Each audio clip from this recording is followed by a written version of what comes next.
de sempre anotar, isso eu fiz desde que eu comecei a caminhar com Jesus. Eu aprendi que é bom anotar, cara, e eu tenho pergaminhos e agendas de 2001, 2, 3, 4, 5, 6, desde o meu primeiro ano andando com Jesus. Então depois você pode orar ao Senhor e, repito, você vai ter no material, no livro, muito mais do que eu vou conseguir falar aqui.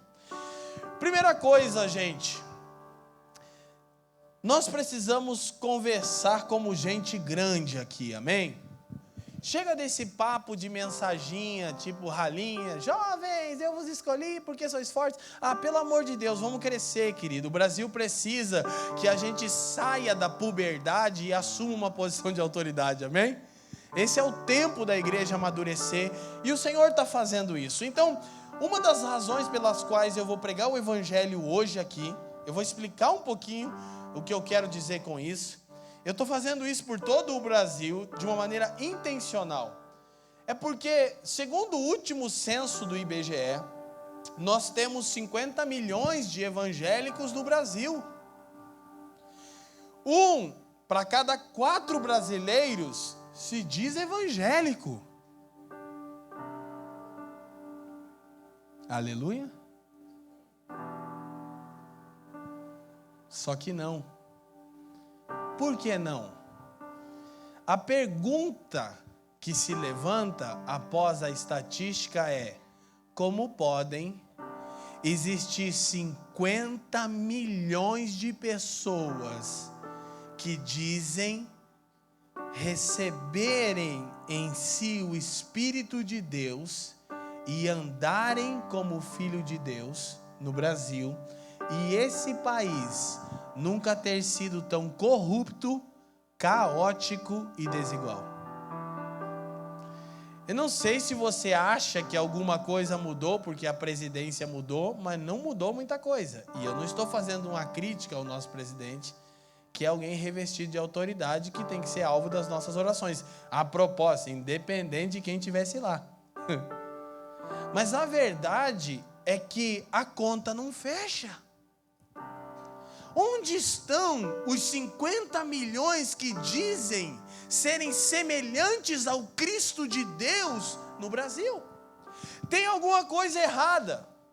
E essa coisa ou está errada com o Evangelho ou com os evangélicos. Que vocês acham, A ou B?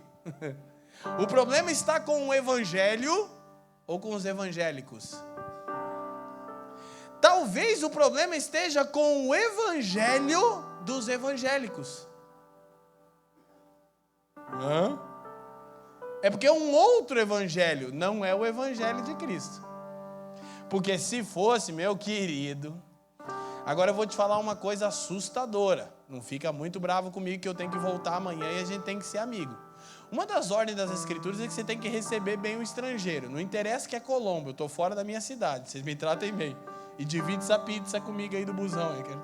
Quero ver uma calabresa aí pintando para nós depois. Gente, a conta não fecha.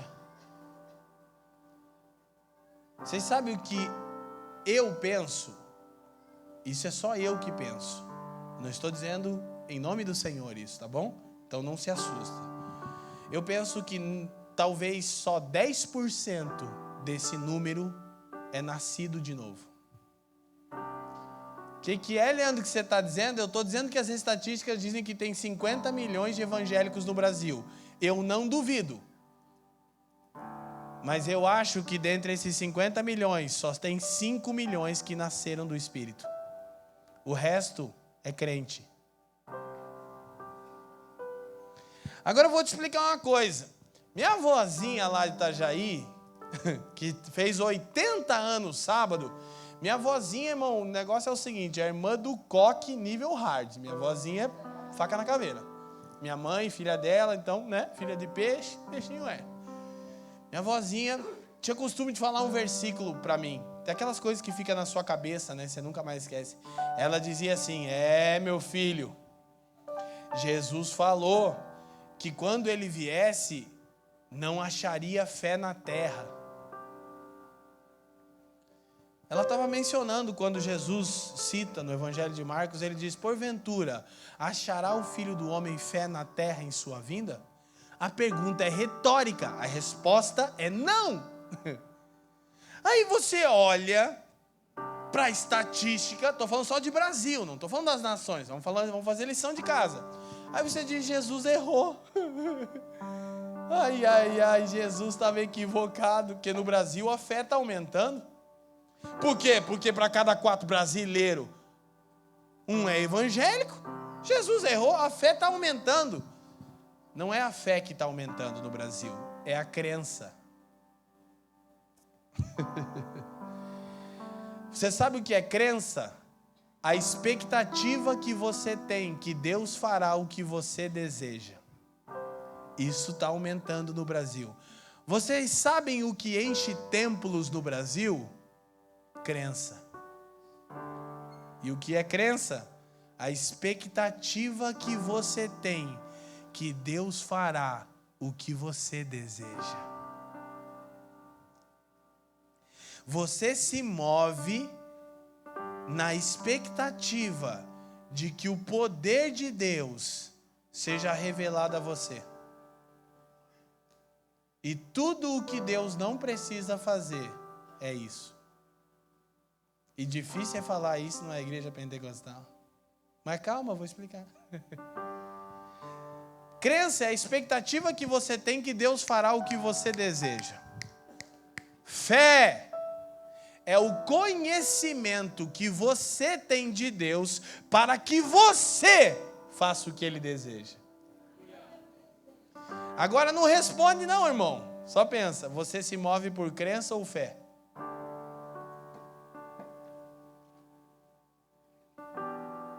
Aleluia. Isso aqui nem está aparecendo na igreja pentecostal, irmão. Quando a mensagem é meio dura, os irmãos ficam mais tradicional, né? Quando a mensagem já é conquista, vitória financeira, os irmãos ficam mais penteca, né? Aleluia, glória! Por quê? Porque o que move a maioria dos evangélicos no Brasil é crença. E me agrada ver que a maior parte desse grupo aqui hoje é de tenra idade. Você tem a chance de aprender correto. O que alguns caras como eu, a gente que já está perto dos 40 e daí para cima, a gente tem que desintoxicar de um falso evangelho para aprender o evangelho de Cristo. Mas você novinho pode aprender certo. Agora deixa eu te explicar. O que está aumentando é a crença e não a fé. Eu vou repetir, irmão. E você vai achar que eu estou falando muita coisa ao final da palavra. E na verdade eu não vou falar muita coisa. Eu vou falar muito a mesma coisa, de diferentes formas. Porque a gente precisa de fundamento. E fundação é fruto de esforço repetitivo. A parte mais demorada numa construção é a fundação. E é a parte que não aparece. O que é fundamento? É tudo aquilo que não é visto, mas que sustenta o que pode ser visto. Isso é fundação. É o que está embaixo.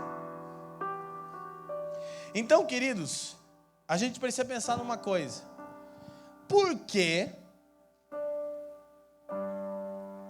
não estamos vendo o resultado do evangelho? Porque a gente está com um problema no evangelho que é pregado. Por que eu comecei com Atos 5:20? Porque quando os apóstolos foram açoitados e eles foram libertos por um anjo, uma intervenção sobrenatural de Deus, escuta, presta atenção. Eles foram libertados e o anjo deu uma diretiva, uma ordem muito clara. O anjo, diga comigo, anjo. Você vai precisar lembrar que é um anjo. Esse é um anjo de Deus, porque tem anjo que não é de Deus, aleluia? Glória a Deus. Afinal, o que é um demônio? É um anjo fora do lugar. Então, quando você está fora do lugar que Deus te criou para estar, aleluia? Glória a Deus. Mas, estuposto, né? O anjo disse: apresentem-se ao povo e preguem todas as palavras dessa vida. Não algumas, mas todas. É por isso que o meu trabalho, gente, é sempre um trabalho muito delicado. Eu sou pastor de igreja local, escute. Eu não sou itinerante que anda por aí sem prestar conta para ninguém. Eu cuido de gente, eu sou pastor de igreja local, irmão. Eu não cuido só de uma igreja, eu cuido de um monte, né? Na verdade eu nem cuido, né? Os irmãos que cuidam de mim, eu acho que tem hora que eu quero matar todo mundo, mas enfim, a gente tenta, né? Agora eu quero que você entenda que toda a minha crítica, ela tem justificativa na minha entrega. Eu posso denunciar, porque eu estou dando a minha vida para que isso mude. Quem está me entendendo? Eu não sou um cara que estou aí apontando a nudez da igreja. Minha paixão é a igreja de Cristo, é servir a igreja do Senhor. Mas eu não posso perder a oportunidade de uma garotada dessa faminta por Jesus, de pregar o evangelho. Porque eu podia vir aqui, receba! Vocês iam receber, porque vocês estão abertos. Qualquer coisa, irmão, faísca, em graveto, pega fogo. Só que se sua mente não for afetada, nada vai mudar. Porque a atuação do Espírito é comprovada pelo fruto do Espírito. Quer saber se foi o Espírito Santo que tocou você? Olha se no outro dia você tem o fruto do Espírito. Se não, foi só sua alma te enganando em mais um culto legal. Com notas menores no teclado e um pad gostoso igual esse. Aleluia. Agora escute. O principal papel do Espírito, eu vou entrar nisso amanhã, mas vou dizer. Não é te tocar com poder. É tocar sem entendimento. A gente está procurando experiência com poder. A gente acha que andar com Deus é experimentar o poder de Deus. É como se Deus tivesse que provar para nós que Ele é Deus. Só que eu vou te falar uma coisa absurda. Mas fica calmo, é bíblica. Fica calmo, é absurdo, eu sei. Mas está na Bíblia. A Bíblia tem uns absurdos mesmo, é difícil. A primeira coisa é que você não tem que procurar o poder de Deus. Porque Deus não tem crise de identidade. Ele não está afim de curar um enfermo para que vocês... Ai, meu Deus, tu és Deus! Ah, porque antes você não acreditava. Sabe por quê? Porque quando Deus criou todas as coisas, Ele não usou o poder para criar. Como é que é isso? Projeta para nós Efésios capítulo 1. E eu estou aqui só arranhando a superfície e a gente já vai entrar na coisa. Efésios capítulo 1. Versículo 11. Quem está me entendendo aqui? Vocês estão felizes ainda, amém? Tomara que vocês fiquem felizes até o final da mensagem. Nele, ou seja, em Cristo, né? Paulo está falando aos irmãos que estavam em Éfeso. Digo, no qual também fomos feitos herança, havendo sido predestinados conforme o propósito. Diga comigo, propósito. No material você tem mais. Então, nós fomos predestinados a um predestino que está de acordo com o propósito daquele, aqui é Cristo, aqui é o Pai, daquele que faz todas as coisas segundo a força do seu poder, amém? Confere, produção, é isso mesmo? Segundo, corta para 18 aqui, meu querido, por favor. O texto não me ajuda. Gostei dessa televisão aqui, ó, amor, tô mais magro ali, ó. Põe lá Efésios 1:11 de novo. Segundo, leiam para mim, gente. Então, quando Deus estabeleceu o seu propósito, Ele usou o poder? Sim ou não? O que Ele usou? O que você precisa conhecer de Deus? Mas você está atrás de poder. Por quê? Porque você não se move por fé, se move por crença. Crença é a expectativa que você tem que Deus pode fazer o que você precisa. Fé é o conhecimento que você tem da vontade de Deus para que você faça o que Ele deseja. Vou tentar explicar isso um pouquinho, porque eu estou querendo muito que isso fique bem claro para nós. Deus fez todas as coisas de acordo com a sua vontade. Por trás da vontade de Deus há um propósito. tem um porquê de Ele ter feito todas as coisas. Tem alguma coisa que Deus deseja. Agora escute, não que Ele carece. Deus não tem nenhuma carência, mas tem desejo. Deus não tem nenhuma necessidade, mas tem anseio. Te expliquei, olha para mim, a base sobre a qual se deve viver a vida cristã. Como é que é isso, Leandro? Se Deus que te criou, que me criou, que criou todas as coisas, fez tudo de acordo com o conselho da sua vontade, quer dizer, Ele tem um intento, Ele tem um desígnio. Paulo vai usar essa expressão, a gente já vai ver ela. Se Deus fez todas as coisas porque tem uma vontade, um anseio, um desejo, e não uma carência e nem uma necessidade, como é que eu sirvo a Deus? Por que que eu, por exemplo, oro? Por carência? Por anseio. Por que que eu leio as Escrituras? Por necessidade? Não, por desejo. Porque Deus que me criou não faz nada por carência nem por necessidade, mas faz tudo por anseio e desejo. Você está aqui por quê? Porque tem uma necessidade ou um anseio? Você vem até a igreja no culto de domingo porque tem um desejo ou uma carência? Quem está me entendendo, irmão? Então eu quero que a gente entenda uma coisa. O que nós precisamos conhecer é a vontade e não o poder de Deus. Porque Deus não precisa provar nada para a gente. E só aquele que conhece primeiro a vontade é aquele que experimenta o poder. Porque o poder de Deus só se manifesta com uma razão: cumprir a sua vontade a qualquer custo. O que é milagre? É Deus intervindo sobrenaturalmente para que a sua vontade seja feita a qualquer custo. Se o custo for parar o sol, Ele para. Se o custo for abrir o mar, Ele abre. Se o custo for ressuscitar dentre os mortos, Ele levanta dos mortos. Por quê? Para que a sua vontade seja feita. É porque Ele tem um desejo que a gente tem que conhecer. Mas a gente acha que o Espírito Santo é um arrepio na coluna. É uma mão que esquenta. É uma perna que treme.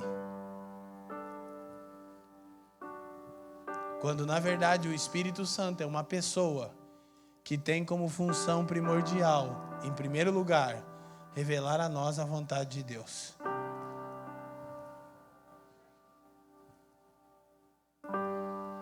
Jesus disse assim: Ele vos ensinará todas as coisas.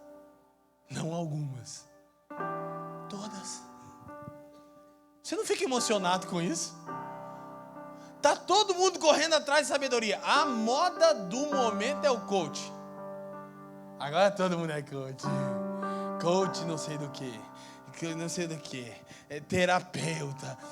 Beleza, tem sua função, nada contra, fica tranquilo, irmão. Não é pecado não. Mas Jesus disse assim: vocês têm um amigo que tem por função revelar a vocês toda a vontade do Pai. E Ele está com vocês todos os dias. E você tem, olha para mim, você tem as Escrituras diante de você e você tem o Espírito em você. São os dois veículos mais seguros para ouvirmos a voz de Deus. Mas aí a gente vai ter que parar para ouvir. Quem está entendendo? Então deixa eu começar a pregar agora, amém? Vamos começar a pregar? A gente precisa ter uma experiência com a vontade, não com o poder de Deus. Deus não tem que provar nada para a gente. Querido, olha para mim. Se você morresse hoje, você estava satisfeito em Jesus? Porque se a resposta é não, você não nasceu de novo.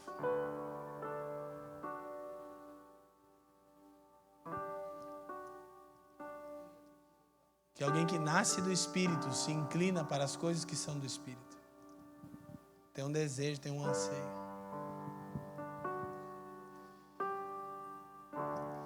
Eu confesso para vocês o seguinte, está aqui minha esposa, que é uma bênção na minha vida, que me fez tirar 20 dias de férias, que senão não tirava, né, mãe? Eu fiquei 20 dias só curtindo a minha família. Ritmo de viagens, de trabalho na igreja local muito intenso. Eu viajo semanalmente, é muito puxado, 10 anos fazendo isso. Eu vou falar uma coisa para vocês. Na hora que a Bruna passou para mim aqui, eu falei, ei, Jesus, eu nasci para esse negócio. Já começa a dar um negócio aqui dentro de mim assim, irmão. Ai, Jesus querido. Eu já estava até, ontem eu falei para a Fran, ai, por que a gente foi marcar? Não era nada com vocês não, é que o corpo, né, ele... Mas quando eu começo a fazer, irmão, sabe aquela consciência que você tem no seu homem interior, que você existe para aquilo? Não sei se você sabe, é quando Deus quer usar você, irmão. É uma coisa incrível. É igual o Pelé rolou pro Tostão na Copa de 70. Mas isso aí não vai dar para explicar para vocês, vai demorar muito tempo. Todo dia eu explico. Mas foi incrível. Ele bateu na bola e o Tostão veio na diagonal. 4-0, estádio Azteca ao chão, tricampeão. Aquela coisa que Jesus fala assim, ó, Leandro, hoje eu quero bater uma bola com você nasceu para essa coisa. Vou deixar você até fazer o gol, mas não esquece que eu sou o 10 do time. Eu que rolei a bola maciotinha para você só encaixar ela. Quem gosta de futebol aqui? Levanta a mão. Pessoal, o negócio é o seguinte, eu parei de jogar, agora eu só faço apresentações. Então na próxima a gente vai marcar um... Brincadeira, você está feliz? Aleluia? Você está feliz ainda, amém? Fecha a porta para ninguém ir embora, irmão. Diáconos, fica em intercessão. Se alguém passar, você já está com a mão assim, você já pega aqui, ó. Já dá um mata-leão e já cai. Só solta se bater. Glória a Deus. Então, gente, brincadeiras à parte, eu realmente estou muito encorajado com isso. Entenda isso. Então, é por isso que eu quero pregar o Evangelho. Então, como a gente tem hoje e amanhã, eu não vou ter pressa de acelerar. Mas o que a gente fala na igreja não é o Evangelho? Bom, nem sempre. E sim e não. Porque a primeira coisa que a gente tem que saber sobre o Evangelho é que o Evangelho é uma coisa. Não é um monte de coisa. O Evangelho é uma coisa singular. E o que é essa coisa singular? Você já sabe. É uma boa notícia. Esse é o termo grego Evangelho, amém? Uma boa notícia. Quem sabia disso? Todo mundo sabe disso, irmão. A pergunta é, uma boa notícia sobre o quê mesmo? Porque aí nós vamos ter um monte de interpretações e talvez nenhuma delas seja o Evangelho. Mas não é crente. O Evangelho é uma boa nova, é uma boa notícia. Então a primeira coisa que você tem que entender, escuta. O Evangelho é uma boa notícia e não um bom conselho. O que você quer dizer com isso, Leandro? Que não é a respeito de algo que você tem que fazer, é a respeito de algo que Deus já fez em Cristo. E isso, se entendido, e não apenas superficial, como eu falei, muda tudo o que você entende por Evangelho. Porque a gente acha que o Evangelho é um bom conselho. Sobre o quê? Sobre como a gente pode merecer ser salvo e coisas como essa. Mas o Evangelho é uma boa notícia a respeito de algo que Deus já fez. Primeira coisa que o Evangelho causa em você: descanso. O que é o Evangelho? É Deus dizendo assim: relaxa, eu tenho um plano. Fica tranquilo, eu sei o que estou fazendo. Então, eu quero tentar expor para vocês, à medida que o Espírito vai permitindo, um pouco disso. Mas a primeira coisa que eu quero dizer sobre o Evangelho é a seguinte: o Evangelho não é para definir Deus. O Evangelho é como Deus define você. Como Deus define a mim. O Evangelho é como Deus define o homem. A gente vai dar uma olhada nisso de maneira introdutória hoje. Vamos entrar amanhã. Mas só para você ficar bem cônscio disso. bem assim, inteirado do que eu estou falando. Amanhã eu devo voltar nisso. Projeta para mim Efésios capítulo 1, versículo 8 e 9. Efésios 1, 8 e 9.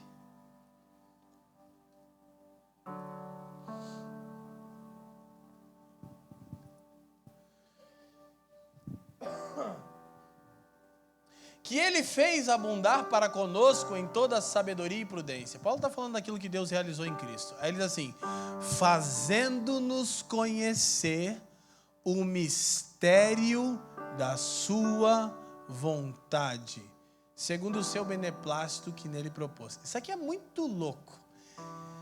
Fala real para mim. O texto desse aqui é meio uma viagem da maionese, né? Você fala, hã? Não, fala real, não precisa ficar... Que? Você fala, Paulo dá uma viajada na maionese? Fazendo-nos conhecer o mistério da sua vontade, segundo o seu beneplácito. Mas peraí, beneplácito é intento, querer, desejo, vontade. Que nele propôs. Quem propõe algo, deseja, quer, intenta. O que Paulo faz? Redunda 3 vezes em um único versículo. Por quê? Porque ele não consegue traduzir em palavras o que ele entendeu no homem interior dele. Ele está dizendo o seguinte, é mais ou menos assim, ó. A vontade de Deus era um mistério, aleluia, glória a Deus. O pentecostal gosta dessa palavra, mistério. Estava oculta.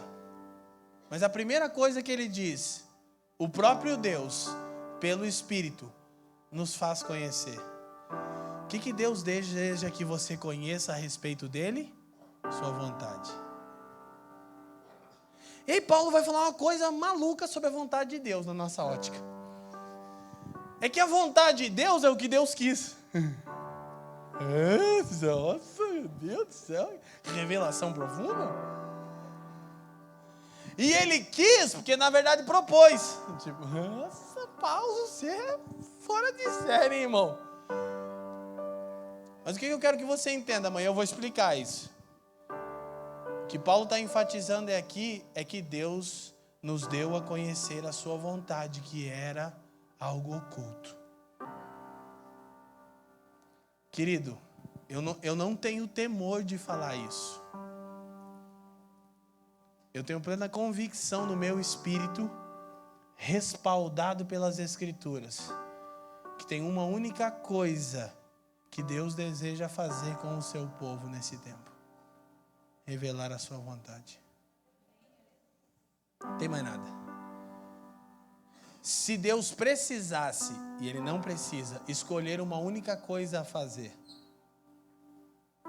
Ele não curaria nenhum enfermo, não ressuscitaria nenhum morto e não abriria nenhuma porta de emprego para ninguém.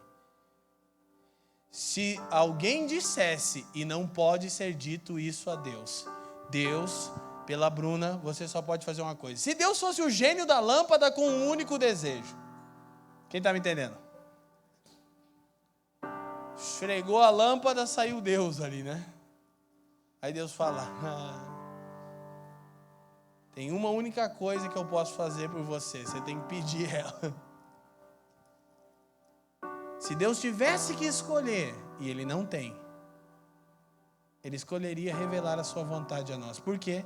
Porque tudo que Ele fez por causa da sua vontade. E não porque Ele tem uma carência. Olha, vou te falar uma coisa, as pessoas acham que Deus tem um problema na alma. E também acham que Deus é bipolar. Já vou explicar um pouquinho. Como é que Deus tem um problema na alma? A gente pensa que o plano soberano de Deus é o seguinte. Deus criou o homem, estava uma benção lá, né? Lindão, jardim do Éden, aquela coisa maravilhosa. Aí Deus foi fazer alguma coisa, foi pagar uma conta, pagar um boleto, descuidou do homem. Aí o homem deu uma vacilada com a mulher, né? Mulher, você não sabe como é que é, né? A mulher estava com cartão de crédito, aquela coisa toda. Aí deu ruim, aí quando Deus chegou, Deus falou, meu Deus, quer dizer, eu mesmo, né? que aconteceu aqui? Você fez tudo errado. Aí o homem fez tudo errado, Deus foi pego de surpresa. Aí Deus tinha que arrumar, olhou para Jesus e falou, deu ruim para você. Aí Jesus falou, eu não. Não, talvez o Espírito Santo disse, eu não. Aí o pai falou, então é você. Vou matar você para resolver o problema que o homem criou, porque eu estava em algum lugar quando o homem criou esse problema, não sabia que o homem ia fazer isso, deu tudo errado e agora só tem jeito de resolver, eu tenho que matar alguém. E daí matou Jesus. O Jesus que não tinha nada a ver com a história, né? Jesus que chegou depois e tal. Aí matou Jesus. Pronto, agora matou Jesus. É só crer que Jesus é fortão, Jesus é poderosão e que Deus é poderosão também. Um pouquinho mais que Jesus só. Não muito, mas um pouquinho mais que ele é. E que Deus agora está lá no trono e ele quer o seguinte: ele fez tudo isso aqui porque deu tudo errado e agora ele vai salvar o homem. Ele tem um plano para o homem, um plano incrível. Qual é esse plano? Ele vai dar uma roupa de batismo para cada homem. Olha aquela coisa branca, lembra? Sei como é que vocês usam, irmãos, aqui. Uma roupa de batismo até o pé. Ele vai dar mais uma coisa, é o plano soberano de Deus. Paulo em Romanos 9, 10 e 11, quando está falando sobre o plano eterno de Deus, ele termina Romanos dizendo assim, ó profundidade da sabedoria e do conhecimento. O que a gente acha que é a profundidade, sabedoria e conhecimento de Deus? É que Deus vai dar uma roupa de batismo, vai dar mais uma coisa incrível, uma harpa, aleluia, glória a Deus, e vai fazer mais uma coisa legal com você, o quê? Botar você em cima de uma nuvem na frente do trono dele. Para você fazer uma mesma coisa para sempre. Qual é? Dizer que Deus é bom, dizer que Deus é o cara, dizer que Deus é incrível. Por quê? Porque ele se sente meio mal. E daí ele quer bilhões de pessoas para sempre dizendo, você é o cara, você é demais. Ah, Deus, não fica triste não, levanta a cabeça, aleluia, fortão, bonzão. Aí ele vai dizer, agora estou me sentindo melhor. Bruna, se der muito problema para você, eu continuo seu amigo. Sabe qual é o problema? É que é o entendimento do evangelho que a gente tem, é o que eu falei. Que a sabedoria da profundidade do conhecimento de Deus foi resolver o erro do homem que sabe lá onde é que Deus estava quando o homem fez essa nhaca, matou Jesus, mas agora resolveu, e você vai ter uma roupa de batismo e uma harpa e vai dizer, aleluia, glória a Deus, aleluia, glória a Deus, aleluia, glória a Deus. Deus, você é o cara, você é lindão, bonitão, seu cabelo é brilhoso, seus olhos hoje são incríveis. Por quê? Porque Deus tem um problema na alma, ele se sente rejeitado, ele quer que você fique levantando a moral dele. Amém? Então tem alguma coisa que Deus quer que talvez a maioria de nós não conhece ainda. Porque Deus não tem carência nem necessidade. Irmãos, olha para mim. Desculpa ser muito sincero e muito rápido, mas é que a gente não tem muito tempo para perder. O Evangelho é uma boa notícia a respeito da vontade de Deus. E a vontade de Deus não é o que eu acabei de falar. Mas, vamos começar a entender um pouco. Primeira coisa que eu quero que vocês entendam, vamos a Atos capítulo 20, versículo 24. Toda hora eu falo que é a primeira coisa, né? Já falei umas 20 vezes isso, né? Ponto 1 de novo. Que eu não fiz teologia, irmão, eu não sei como é que é o negócio da exegese, da homilética. Brincadeira, eu já estudei isso em casa mesmo. Os irmãos que andam comigo dizem assim, você quer ser um bom pregador, um cara que respeita todas as regras da homilética? Olha para o Leandro Vieira e faz tudo ao contrário. Pronto, você vai ser o cara. Atos 20, 24.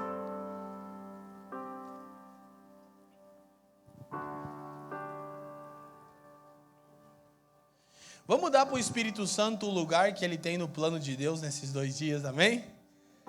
Vou deixar o Espírito Santo como uma energia, como um arrepio, como um trimili, que é muito ruim, né? Ele tem uma posição mais importante no plano eterno de Deus. Revelar a vontade de Deus por intermédio das Escrituras e da obra de Jesus. É um pouquinho mais do que a gente pensa, né?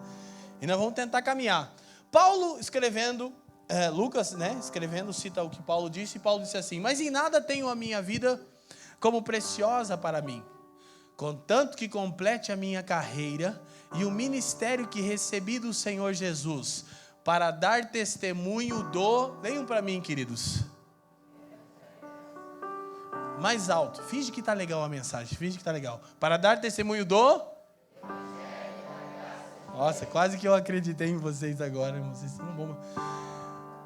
Gente, primeira coisa. O evangelho é uma coisa. Ele é singular. Uma boa notícia.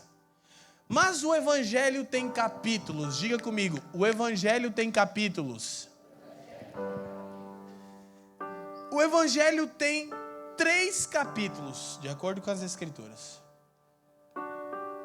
Ele é uma única coisa, mas tem 3 capítulos. Primeiro capítulo do evangelho. Eu já disse, evangelium do grego boa nova, boa notícia. Uma boa notícia a respeito da graça de Deus. Isso é maravilhoso. Olha para mim que eu vou...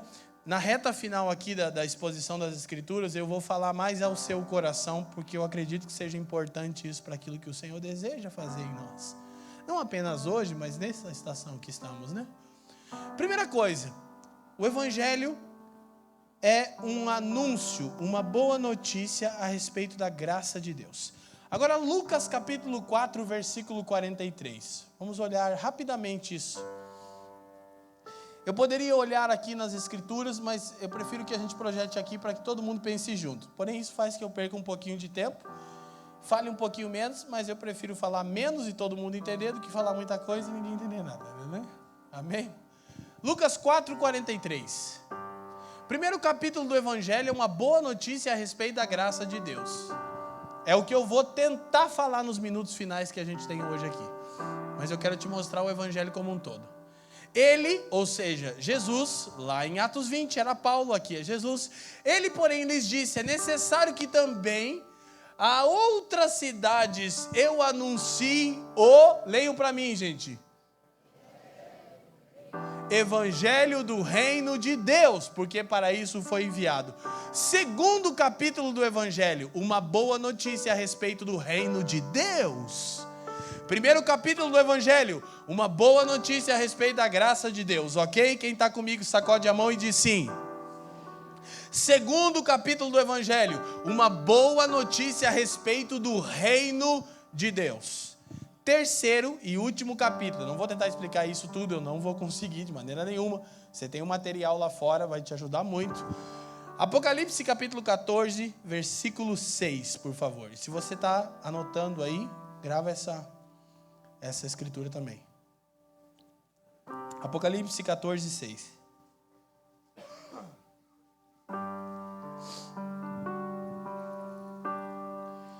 E aí eu vou entrar num aspecto um pouco mais pastoral da palavra, porque eu acredito que o Espírito quer ministrar o coração de cada um de nós, amém? E vi outro anjo voando pelo meio do céu, e tinha leiam para mim, gente. Evangelho eterno, para proclamar aos que habitam sobre a terra, toda nação, tribo, língua e povo. Terceiro capítulo do Evangelho. Uma boa notícia a respeito do plano eterno de Deus. Então vou resumir de novo. O Evangelho é uma boa notícia, é uma coisa singular. Primeiro capítulo do Evangelho é uma boa notícia a respeito da graça de Deus. O que isso ensina? Como Deus salva. Diga comigo assim, o Evangelho da graça me ensina como Deus salva. Agora eu respondo, Deus salva pela graça mediante a fé, não vem de nós, é dom de Deus. Efésios capítulo 2, versículo 8. Nota aí, não precisa projetar. Evangelho da graça, como Deus salva? Pela graça, mediante a fé. Não vem de nós, é dom de Deus. Vou voltar nisso. Evangelho do reino nos ensina, diga comigo, o Evangelho do reino me ensina por que Deus salvou. Evangelho da graça ensina como Deus salva. O Evangelho do reino ensina por que Deus salva. Como Deus salva? Pela graça mediante a fé, não vem de nós, é um dom de Deus. Por que Deus salva? Ouça, para devolver ao homem uma posição de autoridade. Efésios 2:6 diz que Deus nos ressuscitou juntamente com Cristo e nos fez assentar nos lugares celestiais. Isso é posição de governo. Olha o que a Bíblia diz sobre alguém que foi alcançado pelo Evangelho. Olha aqui para mim, look at me. Onde você está? Olha como é difícil a vida de alguém que foi alcançado pelo Evangelho. Prova, que luta, que desespero. Sabe por quê? É porque ele entendeu. Não diz que Deus nos fará assentar, diz que Ele nos fez. Sabe o que é estar assentado? Posição de governo. Posição de autoridade. Parece a sua vida? Porque se você entender que o Evangelho é um bom conselho, você está correndo atrás do prejuízo. Se você entender que é uma boa notícia, você senta e desfruta. Do quê? Da autoridade que é sua? Não, que é de Cristo, que te foi dada pela graça. Mas a gente vai conversar mais. Amanhã ainda, então deixa. Terceiro capítulo do Evangelho, o Evangelho eterno. Diga comigo, o Evangelho eterno me ensina o que Deus salva. Então olha só, Evangelho da graça, como Deus salva. Evangelho do reino, por que Deus salva? Evangelho eterno, o que Deus salvou? Respondo, o homem e a criação toda. Não apenas o homem. Deus, quando criou todas as coisas, as Escrituras terminam com o veredito em Gênesis. E viu Deus que era? E por que tem crente que acha que Deus vai entregar a terra para o diabo e que vai se acabar tudo e que a gente vai ter uma harpinha e uma nuvenzinha, uma roupinha de batismo? Sabe por quê? Porque a gente conhece só uma parte, se é que conhece, do Evangelho. O que isso muda? Olha para mim, estou achando legal essa sua pregação, meu. Estou anotando aqui bastante versículo. Não é o que eu quero. Não tem nenhum ganho para mim que você anote bastante versículo. Ou que você fique impressionado como eu posso citar muitos versículos. Porque afinal, eu só estudei até a 6ª série, fumei maconha pra caramba. Meu. Não tem mérito em mim. É graça. Não posso nem me vangloriar. Mas você deve ser um cara... O que você fez para receber isso? Nada. Eu só acreditei que o Espírito Santo queria me ensinar todas as coisas. Você já alcançou aqui? Alcançou, irmão? Estamos aí no começo da jornada, mas estamos caminhando. Qual é o ponto aqui? Um exemplo, eu não vou trabalhar isso, mas eu gostaria de falar com os jovens. Quem sabe o Senhor nos dá outra ocasião, Bruno, para a gente falar sobre uma compreensão a respeito da nossa vocação. Se o Evangelho eterno me ensina que Deus salvou o homem e a criação, eu vou começar a entender que ministério não está restrito a estar dentro de 4 paredes com um microfone ou com um violão na mão. Porque se Deus está salvando todas as coisas, e está, porque é o que as Escrituras dizem, se você quer um texto, porque você não fica bem com isso, Romanos capítulo 8, lê inteirinho em casa. Depois você fica com raiva de Deus e de Paulo que escreveu lá. Que a criação aguarda ser redimida. Ela não vai ser abandonada, ela não vai ser destruída, ela vai ser restaurada, é o que diz a Bíblia. Agora, se Deus vai restaurar, então, na profundidade da sabedoria, da riqueza e do conhecimento de Deus, talvez o Evangelho eterno não tem a ver com ficar dizendo aleluia, glória a Deus, aleluia, glória a Deus, aleluia, glória a Deus, para sempre. Talvez Deus me criou para que eu seja um parceiro dele na restauração de todas as coisas. Então, isso não se restringe a um campo eclesiástico. Eu posso entender que a minha vocação é ser um promotor de justiça e pleitear a causa daquele que não tem voz, como Provérbios 30 diz, seja a voz para aquele que não tem voz. Talvez eu possa defender os pobres, órfãos e viúvas da minha cidade. Isso vai ser tão ministério e tão espiritual quanto pregar aqui domingo à noite. Aleluia. E talvez nós vamos se abandonar um evangelho romantizado que fica enjaulado. E aí nós vamos ter uma multidão de 40 mil jovens, não reunidos num prédio, mas impactando uma cidade. E não impactando uma cidade apenas dizendo: Jesus te ama, te salvou, para te dar uma roupa de batismo, para você dizer para sempre que Deus é o cara, porque Deus tem um problema na alma. Não, talvez você vai falar algumas coisinhas a mais para ele. Vai dizer: Deus tem um desígnio para você, uma coisa mais profunda do que você viveu até agora. Ah, mas eu sou isso. De repente você talvez é só um ex-dependente químico, órfão de pai, que se criou no Boqueirão, lá em Curitiba. E talvez Deus diz: não, eu quero que você ensine juízes, desembargadores, promotores, médicos, doutores. Eu não quero que você faça isso apenas na sua cidade, eu quero que você faça isso na sua nação. A propósito, não é a respeito da sua nação, eu quero que você vá às nações do planeta Terra. Irmão, eu não estou tentando mexer na sua alma. Deixa eu te falar uma coisa, eu tenho umas coisas que é difícil. Por quê?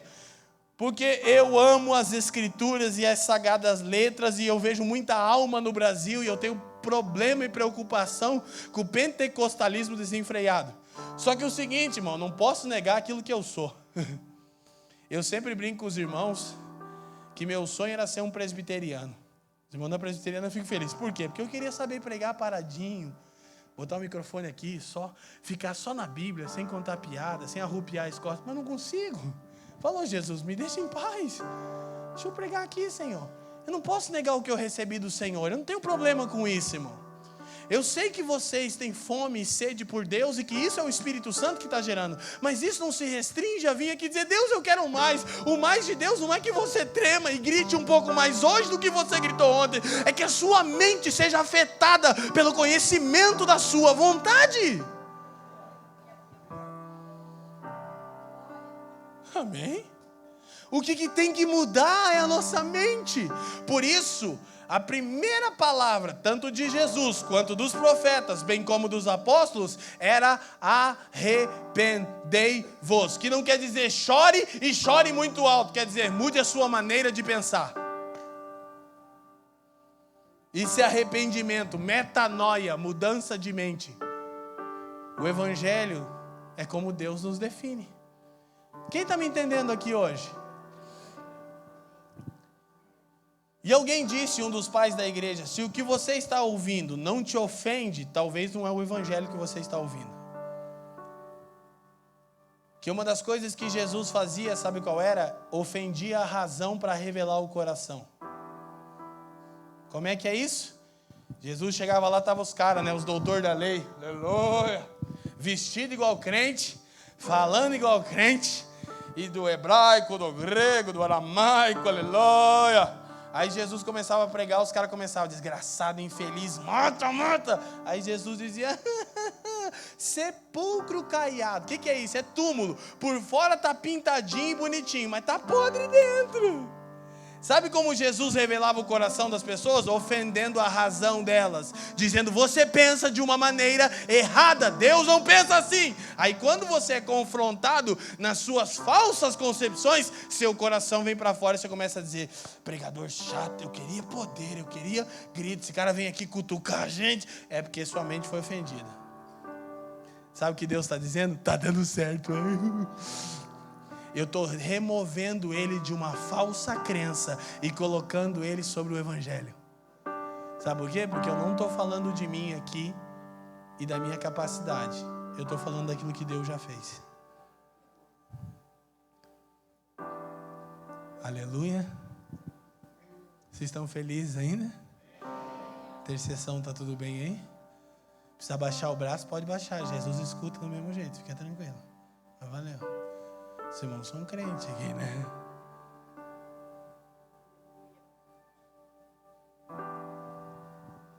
Quando sua mente se abre, querido, tudo que você deseja é que outras pessoas vejam o que você viu, mesmo que seja pouco.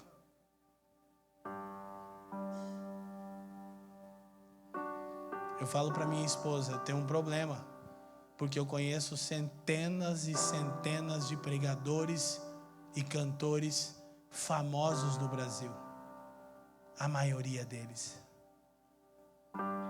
E a maioria deles, quando nós nos encontramos nas conferências, pregam 30 minutos e vão embora satisfeitos.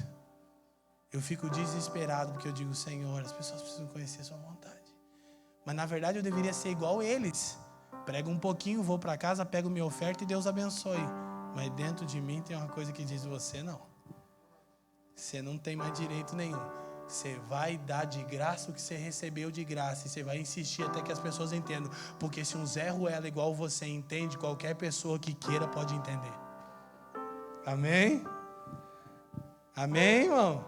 Sabe qual é o problema? Que você não pode dizer que é difícil o que eu estou falando. Porque se um cara igual eu entende, que dirá de você uma pessoa inteligente e bonita. Quer dizer, bonita nem para todos, né? Tá animado não. O Benny tá fora disso no caso, mas tudo bem. Mas querido que só. Gente, brincadeiras à parte, sinceramente, eu nem consegui começar a pregar, porque eu sinto o Espírito Santo insistindo comigo. Isso tem que ficar claro. E o Espírito Santo não muda mensagem nenhuma, tá bom? Só tem uma mensagem. Se Deus mudou a mensagem, sai correndo, que não tem outra mensagem. Se alguém pregar outra mensagem, é anátema, Paulo falou. Agora a gente precisa observar um pouco dessa mensagem. Então, eu quero tentar fechar essa introdução te mostrando qual é a estrutura do Evangelho da Graça. Não é tudo, mas é a estrutura do primeiro capítulo do Evangelho. Como Deus salvou. Porque tem um problema que a gente sofre. O problema de achar que o Evangelho é um bom conselho sobre o que eu tenho que fazer para merecer ser salvo. Só que na minha Bíblia, o Evangelho é uma boa notícia a respeito de como Deus salvou. E a primeira coisa que Paulo diz é: porque vocês foram salvos pela graça, mediante a fé. Daí Paulo pensa assim, ó, vai que os irmãos não entenderam, eu vou explicar. Ele diz: não vem de vocês, é dom de Deus. Olha para mim. Você sabe o que é dom? Presente. Dádiva. Coloca a sua mão no coração comigo e diga assim: minha salvação é um presente, não uma recompensa. Não é algo que eu fiz por merecer, é algo que eu ganhei. Agora, esse assunto de soteriologia, eu estou mexendo em duas pontes importantes: soteriologia e escatologia. Para a gente pensar de uma maneira um pouco mais clara. Lá no material, no livro, você tem isso bem mais explicado. Nossa salvação é uma dádiva, é um presente, não é uma recompensa, não é algo que a gente fez por merecer, é o que a gente ganhou. Leandro, por que é importante saber disso? Porque é horrível achar que Deus é bipolar. Mas como é que é isso? É assim: Deus me salvou. Mas Deus me salvou num dia que Ele estava de bom humor. Porque quem aqui era muito ruim e foi salvo por Jesus, levanta a mão. Só umas 10 pessoas. Tem gente diferente nessa igreja. Vou tentar de novo. Quem aqui era muito ruim e foi salvo por Jesus? Melhorou. Tem gente que eu acho que ou é muito bom ou não foi salvo. Não sei, né? Vamos saber. Eu vou aqui orar no final que nós vamos descobrir. Quem não vai levantar a mão, não importa o que eu pergunte. Vai que, né? Olha só. Vocês estão felizes ainda, amém?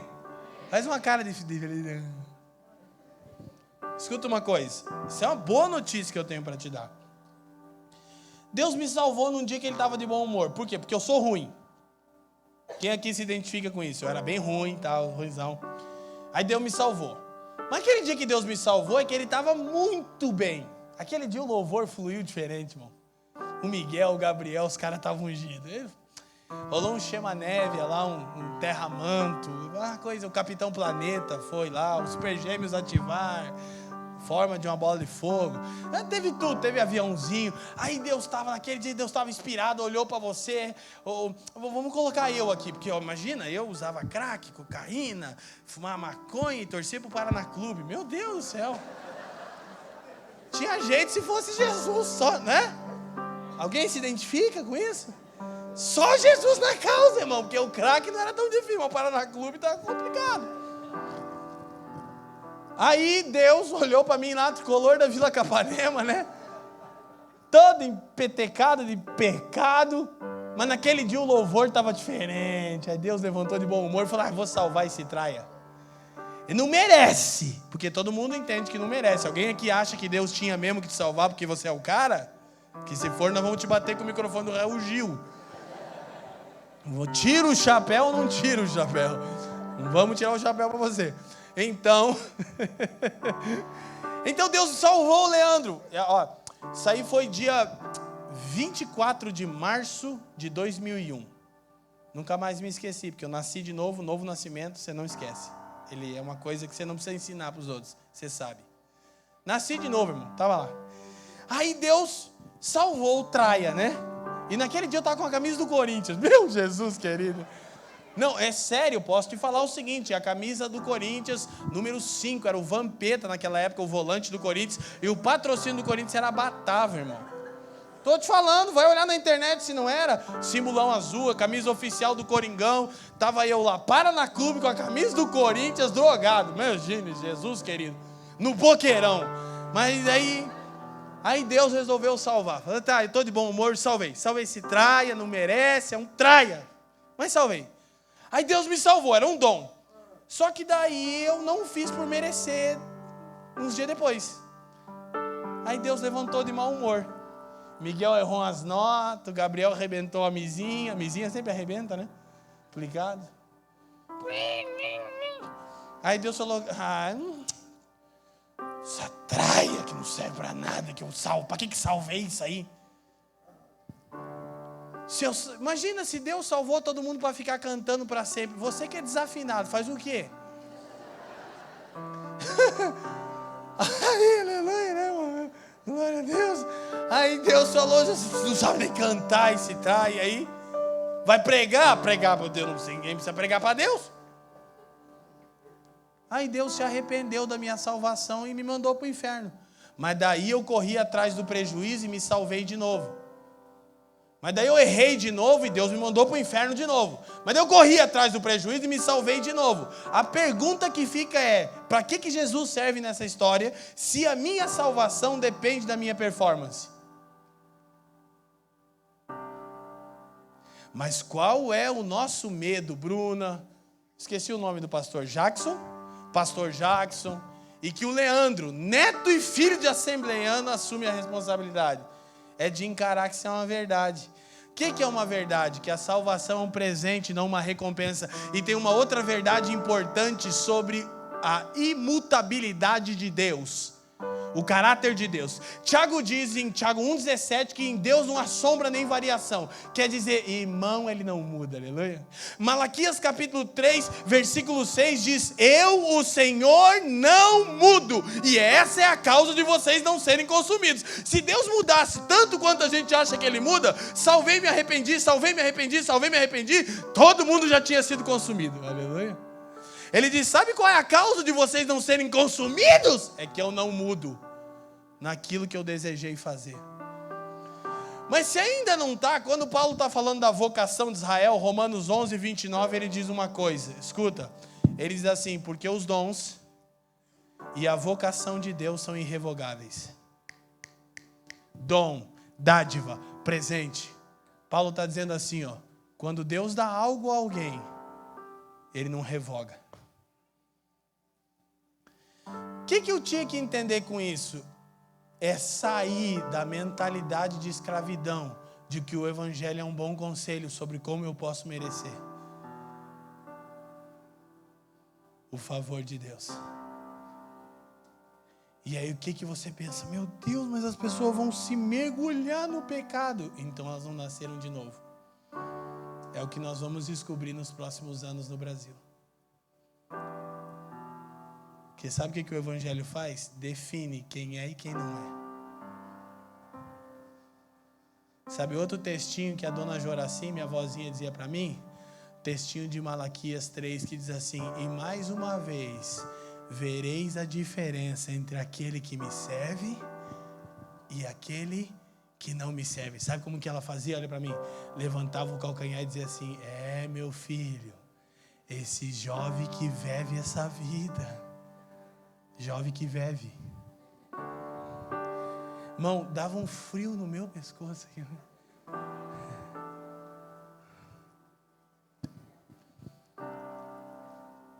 Sabe o que o Evangelho faz? Nos coloca num lugar de total confiança. O Evangelho não é a porta para a libertinagem. Não é isso que eu estou dizendo aqui. O Evangelho é a certeza de que se você foi salvo, foi por uma única razão. Deus quis.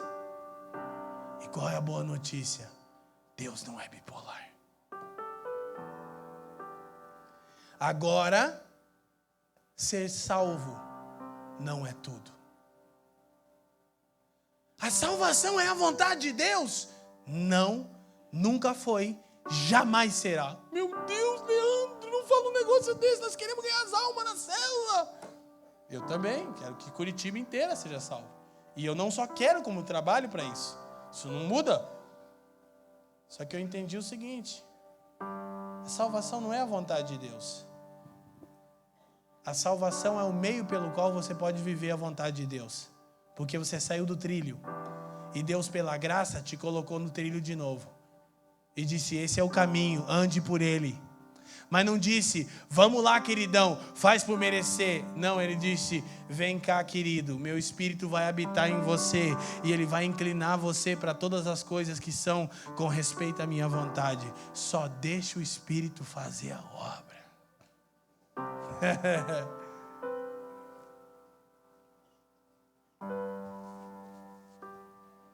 E a gente precisa entender algo sobre o Evangelho aqui.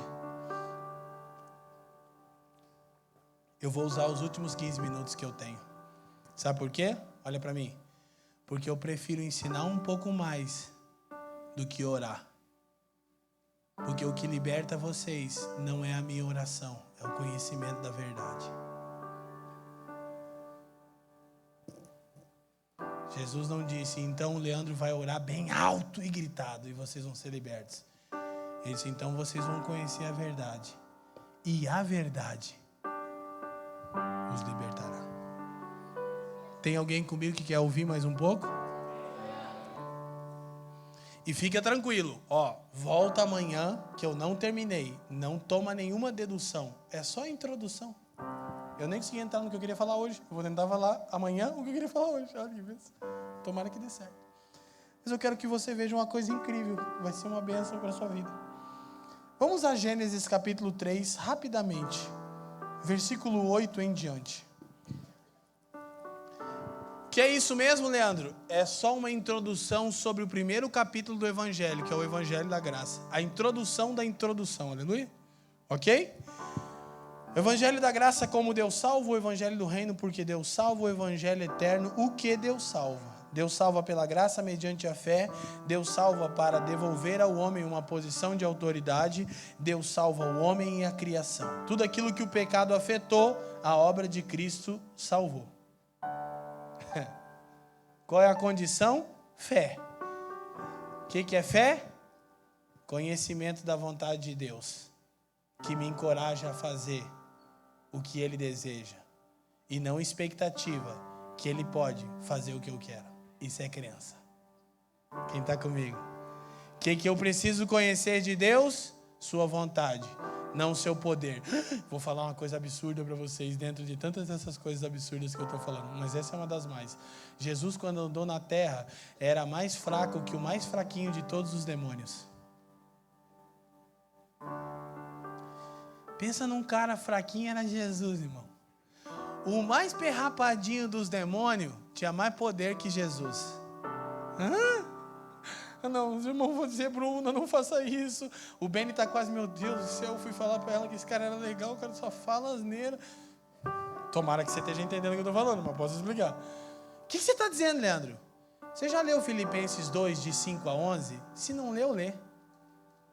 Porque Filipenses 2, de 5 a 11, sustenta o que eu estou falando. Não é só Filipenses, mas Filipenses não deixa nem você sair para lugar nenhum. Diz que Jesus abriu mão da sua glória e que ele se esvaziou e ele se humilhou até a forma de homem. Mas não foi suficiente se tornar como um mero homem. E diz Paulo em Filipenses 2, de 5 a 11, que ele se tornou servo, escravo do pior dentre todos os homens. Olha para mim. Jesus cumpriu toda a vontade de Deus, sabe quando? Quando se esvaziou de todo o poder.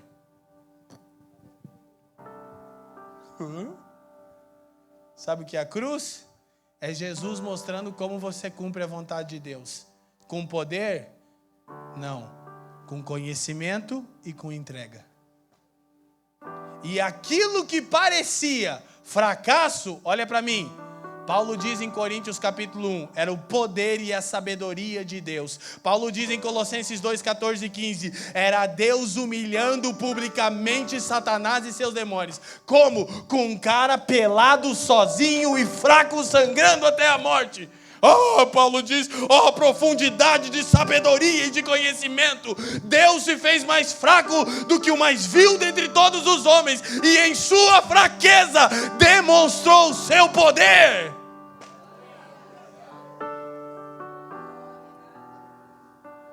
Porque o evangelho não é sobre correr atrás do poder de Deus, é sobre conhecer a vontade de Deus e se entregar a ela. Daí ele abre mar, daí ele para sol, daí ele tira do caixão, aí ele faz coisa que você nem sabe que ele faz. Só quando você não está atrás disso.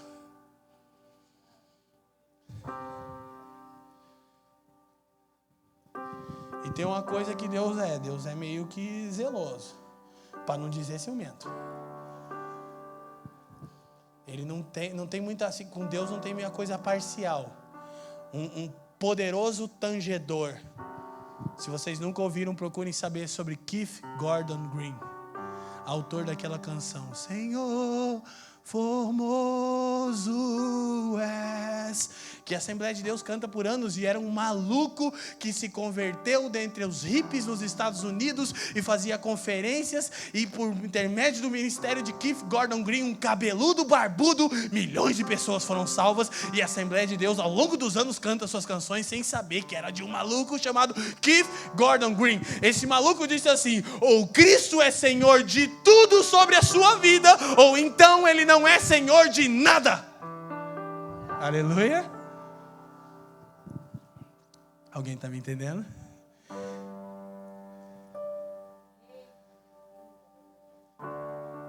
Jesus cumpriu toda a vontade de Deus no exato momento que se esvaziou de todo o poder.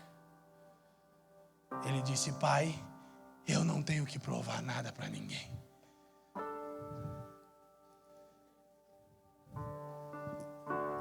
Incrível, né? E a gente atrás do poder. E o Espírito querendo revelar a vontade. Conferência em honra ao Espírito Santo. Então vamos falar daquilo que o Espírito existe para fazer. Revelar a vontade de Deus. E a vontade de Deus é que você creia e se esvazie. O resto é com Ele. E se parecer que não dá, Ele faz dar.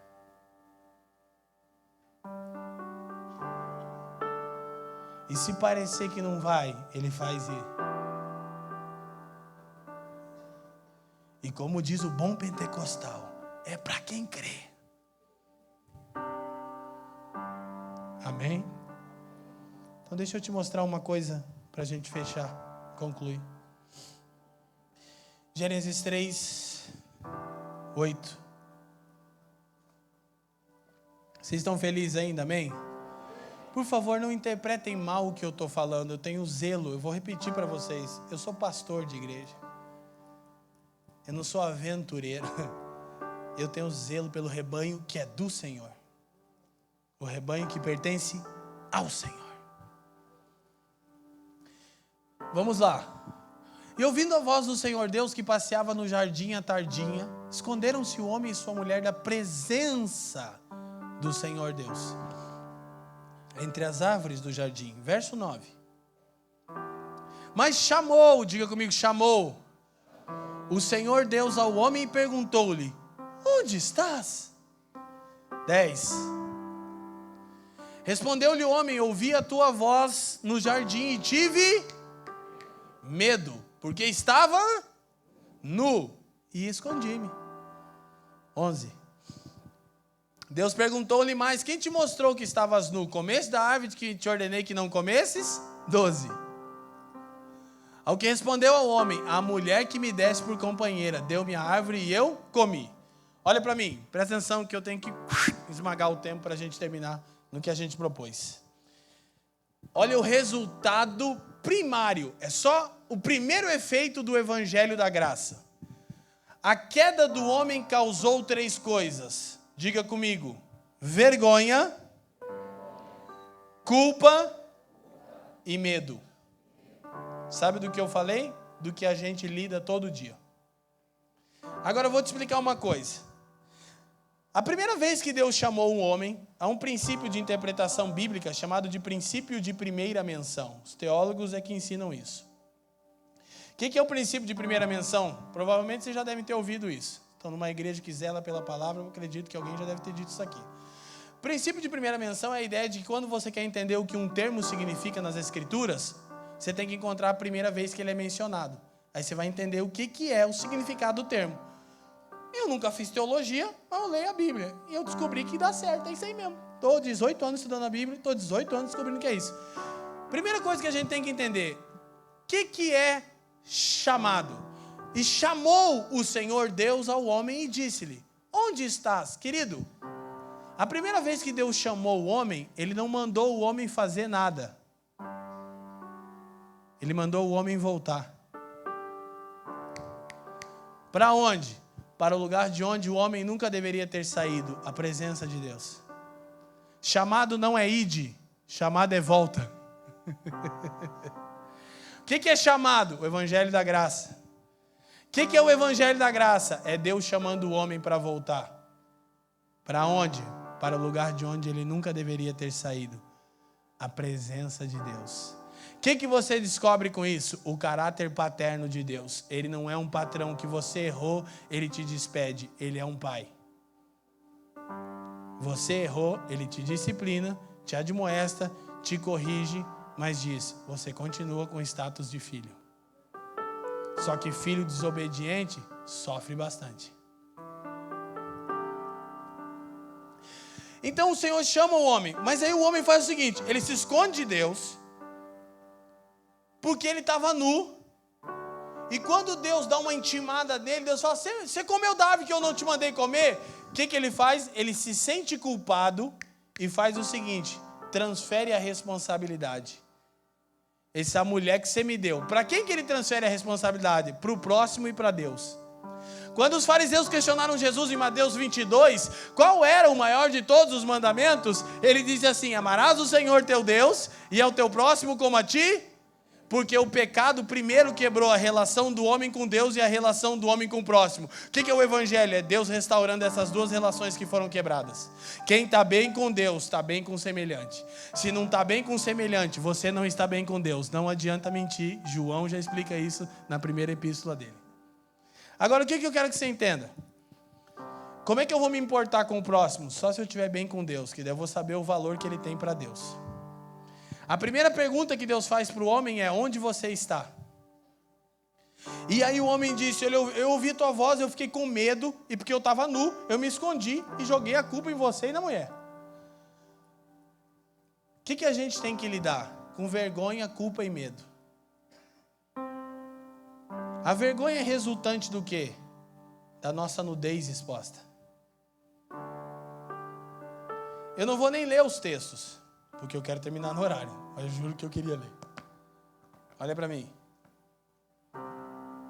A gente quer conhecer a vontade de Deus, quer desfrutar do Espírito de Deus. E isso é bom, porque isso não é a gente querendo, é Deus querendo em nós. Agora escuta, a gente tem que lidar com a vergonha. Por quê? Porque você está aqui bem. Conferência do Espírito Santo está um fogaréu só. Mas segunda-feira, bem provavelmente, você vai ter que lidar com a vergonha. Que vergonha? Do seu pecado exposto. Aí você pode tentar se salvar. Você pode tentar coser para você umas folhas e resolver seu problema. Ou você pode olhar para Cristo e descobrir que Ele resolveu o problema da vergonha. O homem foi pego nu. Ele falou, eu tive vergonha porque eu estava nu. O que é nudez? É a exposição da nossa fraqueza. O que a gente aprendeu? Que crente não pode Não pode? Não, que isso? Pastor, então, meu Deus. Pastor com fraqueza? Manda para o inferno.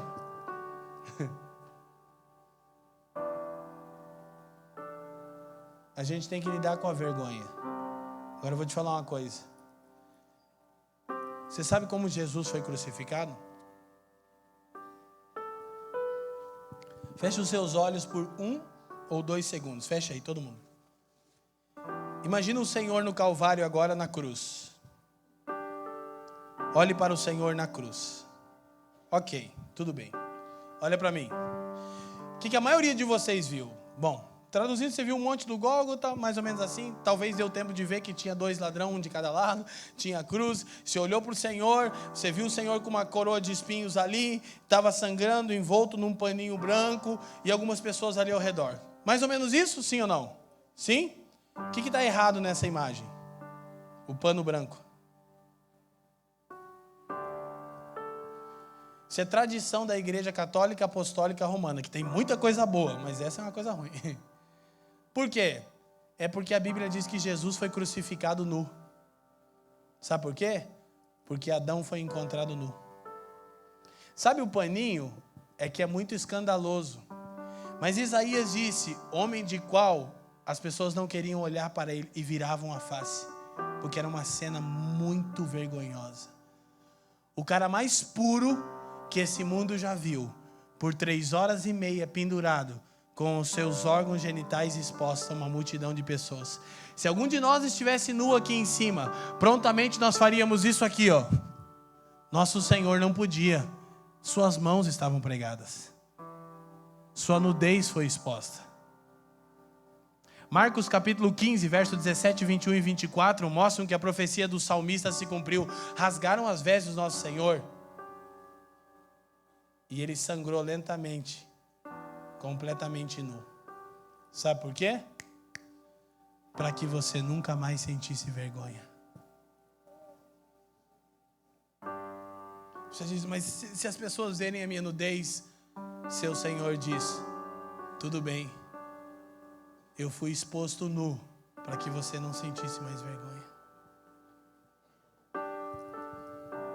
Aí o homem saiu da presença de Deus, olha para mim, porque ele teve medo. Jesus teve medo. No Getsemane ele fez uma oração estranha, ele disse, Pai, deu ruim. Aí o pai disse, o que foi, filho? Ele disse, olha, até agora eu não te pedi nada, mas eu quero te falar uma coisa. Tem outro jeito de a gente resolver isso?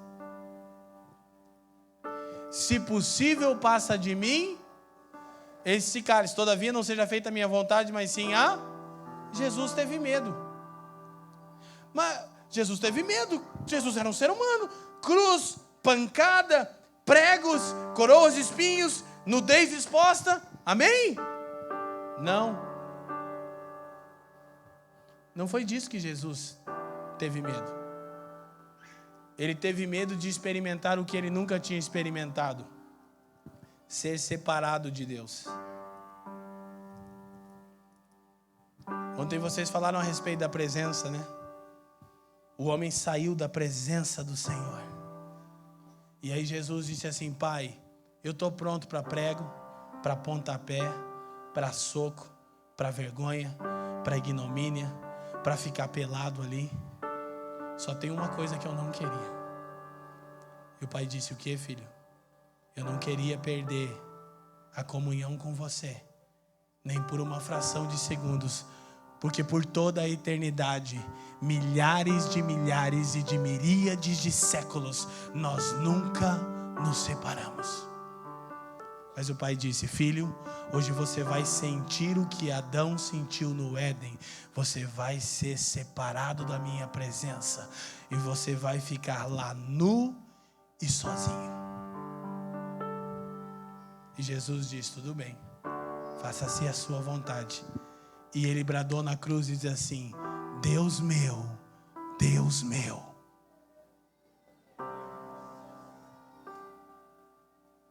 Sabe do que Jesus tinha medo? Não era do sofrimento. era de ser separado da presença.